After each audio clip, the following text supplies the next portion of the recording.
I'd like to express my gratitude to the Czech presidency for this invitation, and to remind ourselves it was the Czech presidency of the European Union where the 10 common basic principles, including the one that Belinda mentioned, explicit but not exclusive targeting of Roma populations. And as Belinda said, I'm very heartened to hear that across the DGs in the Commission, they get it. And we're heartened to hear that, as Belinda said, words are important, but we now see from the European Commission deeds and gathering momentum and political will to continue what has been started. Let's hope the Member States get it, and let's hope they get it very soon. The 10 common principles are actually a manifesto for change, and this World Bank report underpins the principles with economic, evidence-based argument. Education, education, education. We continue to insist that closing the gap in education remains the key to the future. In 2001, when we first began funding school desegregation projects, the then President of Bulgaria, President Stoyanov, said that he hoped what was happening in Vidin would become commonplace, would become the norm all over Bulgaria. A decade later, we're still waiting for that. We have seen, in fact, increased segregation across Europe. Policymakers need to complicate their understanding when we talk about education. When we talk about the well-being and rights of children whose material disadvantage is compounded by discrimination, we need a more complicated understanding. I don't see evidence of this in the national action plans, and I am very happy that the Czech presidency has made this a priority. It must remain a priority between now and 2015. The report is entitled Opportunity for Europe.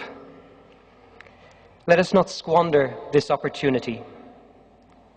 For Roma are not just units of production, and progress can be derailed by prejudice. Commissioner Reding warned us of the dangers of inflammatory anti-Roma rhetoric across Europe. What must it be like for Roma children and young people, alongside their non-Roma peers in mainstream schools, in university, in their first jobs, to hear their communities described by a senior government minister as incubators for crime? Our future units of production need to be accorded respect. Now, as well as proving that integration and inclusion is economically smart and ethically sound, this research shows that facts do not accord with common perceptions. This is very important, that Roma want to contribute and have the potential to do so. This research provides us with fact-based evidence that reinforces our shared consensus that integration, equality, and mutual respect is good not just for Roma, but for the whole of society, the quality of our democracies, for cohesion and future prosperity. We have the arguments, we have the evidence, but politics is about passion as much as reason. In a public sphere increasingly distorted by populist, radical, and racist voices, we need to win these arguments. We need to argue with passion and conviction for Roma integration and Roma emancipation.